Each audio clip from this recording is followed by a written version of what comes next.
大家好，我是培生，关注培生健康挂科。那么，如果是得了甲流、乙流或者支原体肺炎之后，出现咳嗽、痰多，究竟该怎么办？可以选择什么样的中成药？然后一直咳嗽，咳都咳不停，它是不是肺炎？那肺炎就等于白肺吗？那么很多人感染之后啊，咳嗽特别的厉害，痰也特别的多。那么甚至很多症状可能差不多都已经很长时间了。甚至急性期的一些，比如说发烧流鼻涕都没有了，但是就是一直咳嗽，还是很严重。那么接下来呢，就跟大家讲一讲5个辨证咳嗽的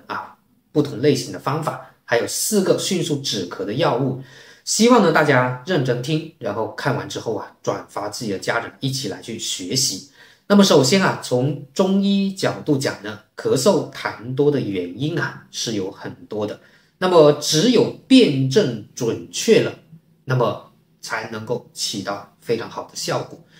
那么其实我们中医里面对于这个咳嗽痰多分主要5种类型。那么这5种类型大家学会判断之后呢，也就知道该用什么药吃什么食疗的方，那这样子才能够有针对性的治疗处理才能够起到比较好的效果。好，那第一种呢就是痰湿咳嗽。那么有些人呢，他不一定很怕冷，也不一定很怕风也不流鼻涕那但是他就是痰特别的多量也特别的多，而且这个痰呢质地是比较稀的，而且颜色也是白的。那么这种白痰、稀痰，那我们看一下舌象，那么舌苔也是比较白的那么这种情况下还有齿痕，那么这就是考虑痰湿导致的咳嗽痰多痰湿运分。那么这个时候我们主要就是祛湿化痰，常见的药物比如说陈皮法半夏茯苓等等那我们中成药呢可以选择这个二陈丸，或者说橘红痰壳颗粒等等。那么它们都有比较好的这种我们化肺里面的痰湿的作用。那么食疗方呢，我们可以选择白萝卜陈皮汤。我们可以将这个白萝卜切块，然后呢陈皮用1片，然后加进去一起去煮水，可以稍微加一点点盐来去调味。那么我们饮食方面的禁忌呢，就是要避免太肥腻的东西，太油腻的东西，肥肉蛋糕等等。好，接下来聊第2种，就是痰热。那么刚刚讲的是痰湿，也就是寒痰，那现在跟大家讲一下痰热。那痰热呢，一般痰就是黄色的，刚刚讲的寒痰是白色，如果痰热的话，它就是黄色的痰。那么我们舌苔看上去也是属于这种黄色的舌苔甚至小便也是黄色的那么这种情况下就属于热了属于痰热。那么这种情况下，我们最关键的就是要清热化痰。那么我们可以选择比如说黄芩、黄连、瓜蒌、天花粉等等。那食疗方呢，我们可以选择这种雪梨、银耳、陈皮汤。我们将这个雪梨跟银耳呢煮成汤，可以适当的加一些冰糖。那么饮食禁忌方面我们要避免这些烟酒、辛辣、煎炸、热气上火的食物。中成药呢，我们可以选择鲜竹令口服液这是一个非常经典的一个中成药。那么第3种类型的咳嗽呢，它就是风寒咳嗽。那咳嗽呢，它咳白色的痰，然后呢，最常见的就是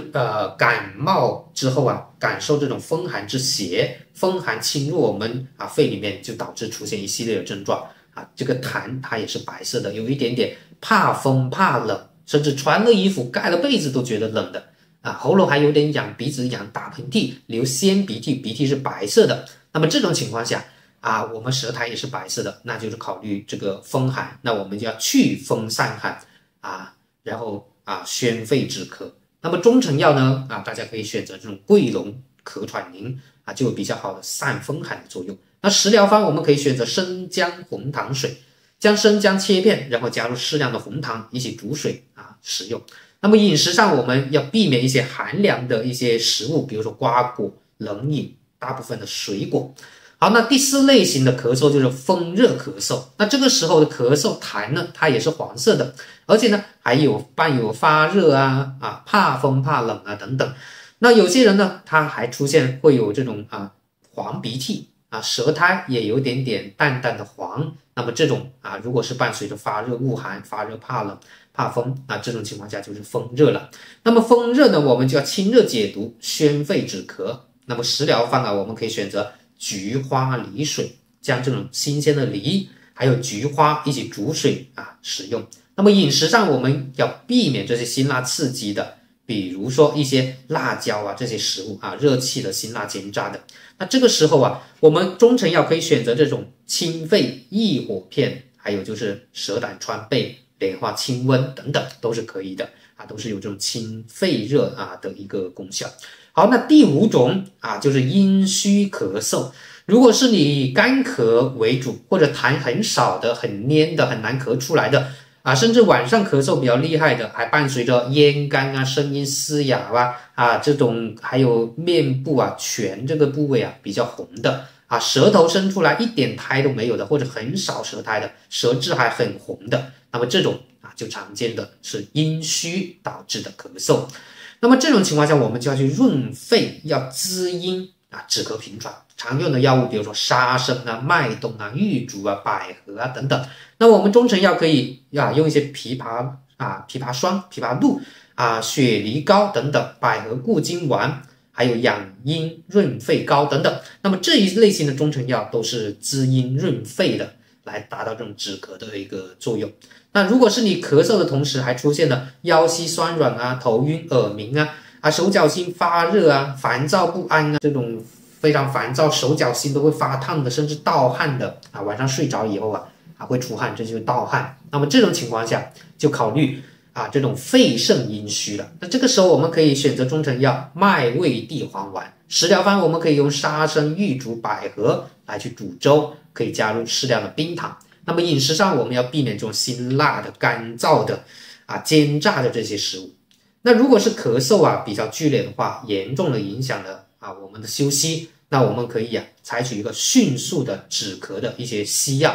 那推荐大家，那么第一个就是右美沙芬。那这是一个中枢镇咳药，它可以迅速的减轻因为这种刺激性咳嗽导致的这种干咳。那么第二个就是相信大家以前也经常听得到，就是这种复合的中成药，叫做复方甘草片。那这个复方甘草片里面呢，它有这种其他的一些镇咳的中枢性的镇咳的一个作用的一些成分。那么第三个就是强力枇杷露强力枇杷露。那么这种药呢，其实它里面也有一些能够达到快速止咳的一些效果。那么以上3个药对于快速的去缓解咳嗽，特别是刺激性的咳嗽是有不错的作用的。但是这些药物呢我们要按照说明书来去使用然后呢一旦止咳了，那就不建议大家继续用了因为这些药物呢有一定的上瘾的成分。接下来呢就跟大家聊一聊，就是很多人都担心自己咳嗽咳那么久会不会导致肺炎呢？那其实这个咳嗽是我们机体的一个保护性的反应它本身不会引起肺炎。咳嗽本身不会引起肺炎，再跟大家强调一下，它咳嗽是我们机体的保护性反射有利于清除我们整个呼吸道的一些分泌物这些病原菌、这些异物也是类似于就是我们在打扫卫生、打扫战场。所以呢，其实咳嗽本身不会引起肺炎，但是如果是咳嗽伴有发烧持续不断，还有这种呼吸困难、气喘的，或者精神非常疲倦萎靡的，或者有大量的浓痰的，甚至卡血的那这种情况下呢，如果出现这些症状呢，还是建议大家去医院进一步的完善检查做一下胸部的 CT， 那么这样子来去查一下是否存在肺炎或者其他一些呼吸系统的一些重症那么如果是出现了肺炎，就是等于白肺吗？那其实不是的。那白肺就是比较严重的肺炎只有当这个肺部双侧的病变达到了 75% 以上，那这才叫白肺。那么这个阶段其实患者就会出现这种低氧血症呼吸困难。那么这种情况下，其实如果家里面备有这种血氧仪的话，可以监测一下这个血氧饱和度。那尤其是有基础疾病的，比如说平时都有一个慢支肺气肿这个慢阻肺的或者说心衰的人群，那么要经常去监测一下这个血氧饱和度。那如果是一旦这个静息状态下血氧饱和度都低于 93% 的话，那么这个时候要及时的就医。好，那今天呢就跟大家分享到这里。如果大家觉得视频有帮助呢，欢迎收藏、评论、转发。大家有什么问题，也可以在视频下方留言，回声看到以后也会跟大家一起去交流。好的，关注回声健康不挂科，我们下期再见。